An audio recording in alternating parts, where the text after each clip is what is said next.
66. Program Jalan 66 hadir untuk Anda saat ini. Program tentang pembahasan Alkitab yang menyediakan pendekatan renungan firman Tuhan yang mudah dimengerti, dikemas dengan pelajaran kurikulum untuk memelihara orang percaya, untuk membantu pertumbuhan rohani Anda. Dari KPDS Abone Guam, selamat mengikuti. Inilah mengapa kita tidak bisa memakai argumen begitu saja, karena kita tidak bisa menggunakan argumen ini dalam seluruh diskusi yang ada di sini. Karena semua diskusi di sini semata-mata disebabkan oleh karena konteks dan budaya yang ada di Korintus, karena ada malaikat yang terlibat di sini. Apa yang dilakukan para malaikat di tengah ibadah ini berkaitan dengan tutup kepala, dan kemudian perempuan tidak bisa menutup kepalanya. Saudara pendengar, bersama dengan saya, Oti Priambodo, dalam program Jalan 66. Senang sekali karena bisa mempersembahkan program yang memberikan pengetahuan Alkitabiah dan menyuguhkan kepada kita jalan keselamatan. Pembelajaran Alkitab kali ini kita masuk pada 1 Korintus pasal yang ke-11. Pak Yohanes akan membawakan sebuah tema, sikap sopan di gereja. Ini jauh lebih serius dari apa yang Anda pikirkan. Pergi ke gereja, bernyanyi, dan memberikan persembahan saja tidaklah cukup. Tanggung jawab merupakan sesuatu yang sangat penting. Jika Anda marah dan tidak puas dengan gereja Anda, mari coba untuk kita mengerti bagaimana untuk mengatasinya. Pendengar yang dikasihi oleh Tuhan, hari ini kita akan memperhatikan bagian yang seringkali disalah mengerti oleh gereja-gereja Kristen pada akhir-akhir ini. Bagian ini menimbulkan keraguan dan hal ini menunjukkan kepada kita bahwa memahami secara detail dari firman Tuhan tidaklah selalu mudah. Mari kita memperhatikan bagian ini, ayat 3, dituliskan, tetapi aku mau supaya kamu mengetahui hal ini, yaitu kepala dari tiap laki-laki ialah Kristus. Kepala dari perempuan ialah laki-laki, dan kepala dari Kristus ialah Allah. Tiap-tiap laki-laki yang berdoa atau bernubuat dengan kepala yang bertudung menghina kepalanya, tetapi tiap perempuan yang berdoa atau bernubuat dengan kepala yang tidak bertudung menghina kepalanya. Sebab ia sama dengan perempuan yang dicukur rambutnya. Sebab jika perempuan tidak mau melindungi kepalanya, maka haruslah ia juga menggunting rambutnya. Tetapi jika bagi perempuan adalah penghinaan bahwa rambutnya digunting atau dicukur, maka haruslah ia melindungi kepalanya. Di bagian ini kita sudah berurusan dengan sesuatu yang penting, saudara. Paulus mengajar orang-orang Korintus terkait dengan tata ibadah. Bagaimana seharusnya seseorang bersikap di dalam gereja? Ini adalah tema kita hari ini. Kita lihat sepintas tema ini sepertinya aneh ya. Apa maksud dengan kepala dari Kristus adalah Allah dan kepala perempuan adalah laki-laki?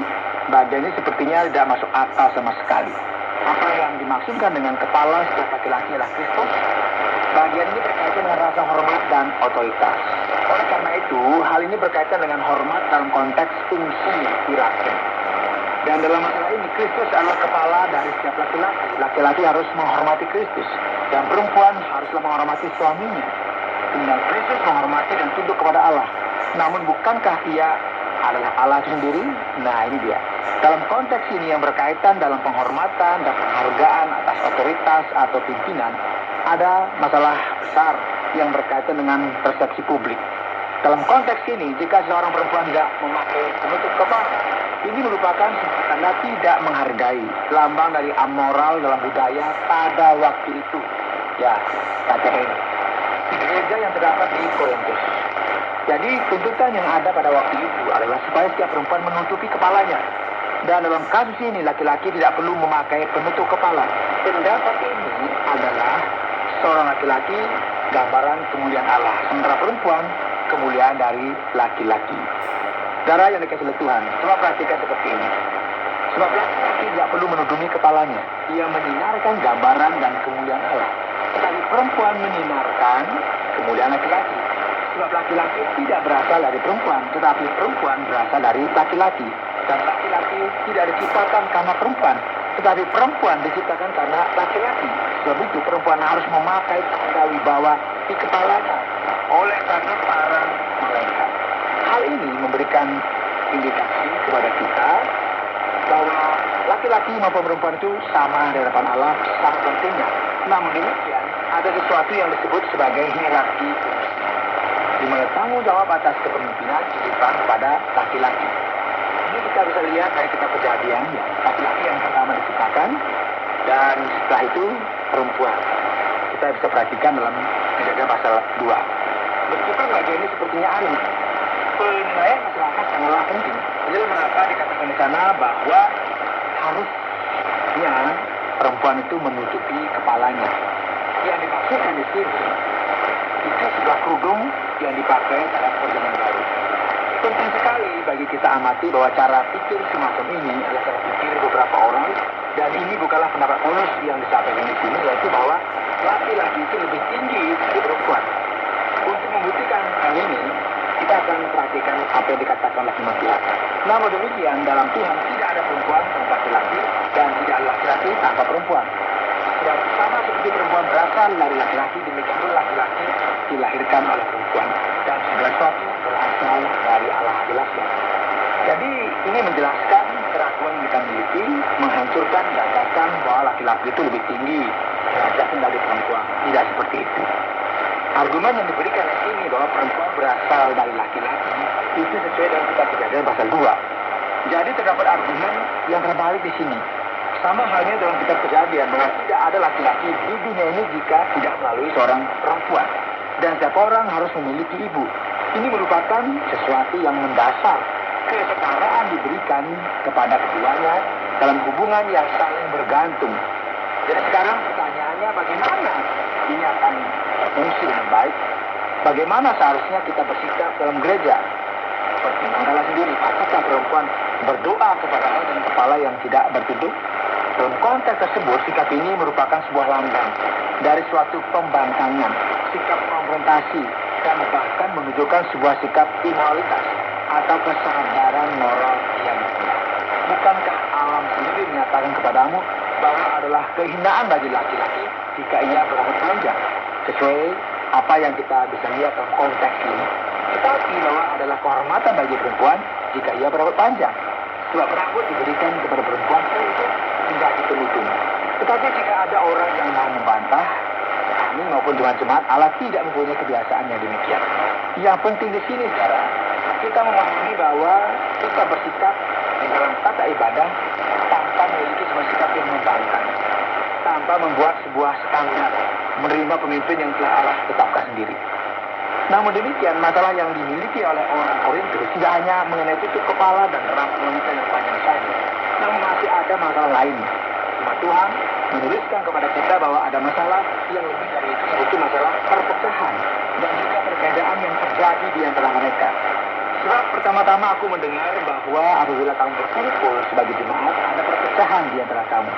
Dan itu sedikit banyak aku percaya, sebab di antara kamu harus ada perpecahan, supaya nyata nanti siapakah di antara kamu yang tahan uji. Apabila kamu berkumpul, kamu bukanlah berkumpul untuk makan perjamuan Tuhan.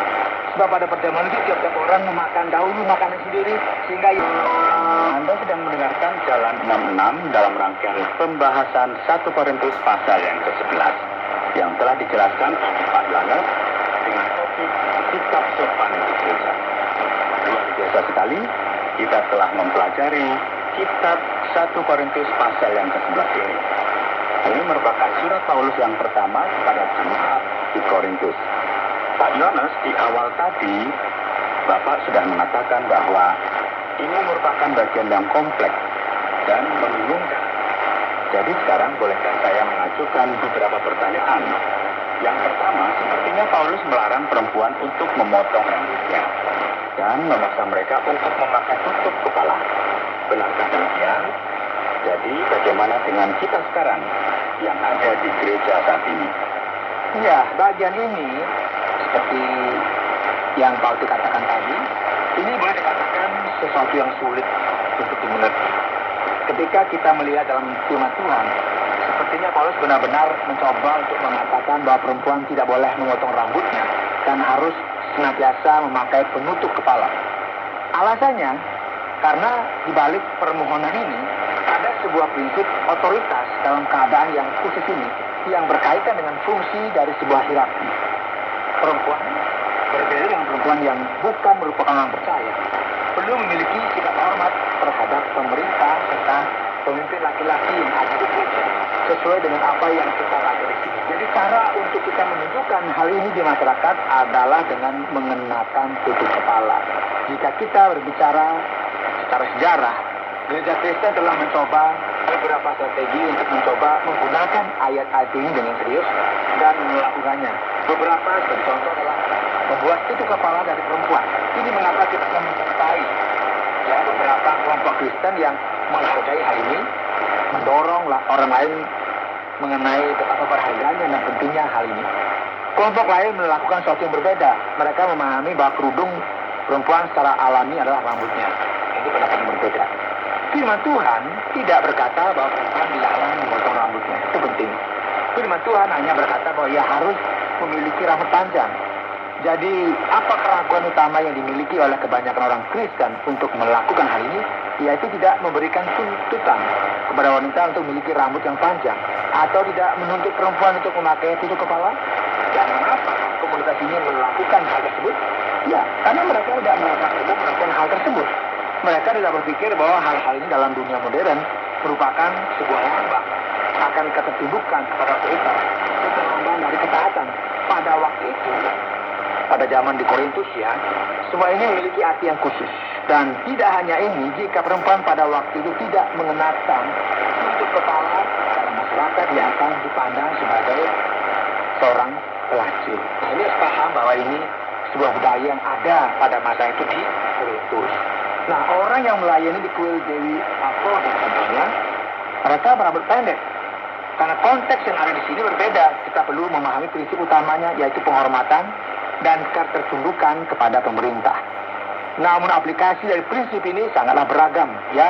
Kita perlu menghargai perbedaan dari tradisi Kristen dan memahami bahwa setiap orang harus mencoba untuk menyenangkan Allah sesuai dengan bagian ini, yaitu mencoba untuk memahami prinsip ini. Namun kita tidak bisa memaksa orang lain untuk mentaati firman ini secara literal, karena tentu ini tidak akan memiliki arti yang sama seperti teks aslinya. Demikian Pak Oti. Ya, namun ada banyak orang yang masih berpikir-pikir, apakah arti dari fungsi hierarki ini Pak Yohanes? Karena tadi telah disampaikan hal ini beberapa kali. Bagian ini juga sepertinya menempatkan perempuan dalam posisi lebih rendah jika dibandingkan dengan laki-laki. Apakah terjadi seksisme di sini, Pak Yohanes? Iya, Pak Oti. Segala sesuatu ini bisa menyebabkan beberapa orang menjadi khawatir ya. Bagaimana kita lihat, penting sekali bagi kita mengamati bahwa Alkitab membuat hal ini menjadi sangat jelas bahwa kepala keluarga adalah laki-laki, ini jelas. Kepemimpinan laki-laki sangat ditekankan di dalam gereja. Serta argumen yang kita peroleh dalam Kisah Para Rasul pasal 11, laki-lakilah yang diciptakan pertama. Dan hal ini membuat sebuah asumsi bahwa banyak orang berpendapat, lihatlah, yang membenarkan bahwa laki-laki itu lebih baik daripada perempuan. Namun ini bukanlah argumen yang disampaikan di bagian ini dalam firman Tuhan. Yang dimaksudkan di sini adalah perbedaan peran. Mudah sekali bagi kita memahami ini ketika saya sebagai contoh disuruh untuk berhenti oleh seorang petugas kepolisian di jalan raya. Dan kemudian dia bertanya mengenai surat-surat kendaraan saya. Ia seorang petugas, namun bukan berarti bahwa ia lebih baik dari saya. Atau ia kemudian lebih superior. Tidak, dia bertugas. Namun pada saat itu, ini merupakan tugas dan saya harus menghormatinya. Sama halnya laki-laki sebenarnya sama dengan perempuan. Namun ketika kita berbicara mengenai fungsi hierarki, kita bisa lihat bahwa Kristus juga tunduk kepada Allah. Meskipun ia harus menyerahkan nyawanya. Jadi hal ini memberikan implikasi bahwa pemimpin gereja dan rumah tangga merupakan peranan yang diberikan oleh Allah yang memiliki hak istimewa dan kewajiban bagi laki-laki. Dan hal ini jelas sekali diajarkan di sini dalam pertama Korintus pasal 11. Nah, terima kasih banyak Pak Yohanes. Sepertinya ini lebih dari aspek budaya ya Pak. Namun, dari ayat 10 dari pasal 11 ini berkata bahwa perempuan perlu mengenakan penutup kepala karena para malaikat. Artinya apa ini Pak Yohanes? Dan apakah kita diawasi dan dimonitor begitu? Ya, Pak Odi, kita melihat bahwa keadaannya cukup rumit. Ya, ini mengapa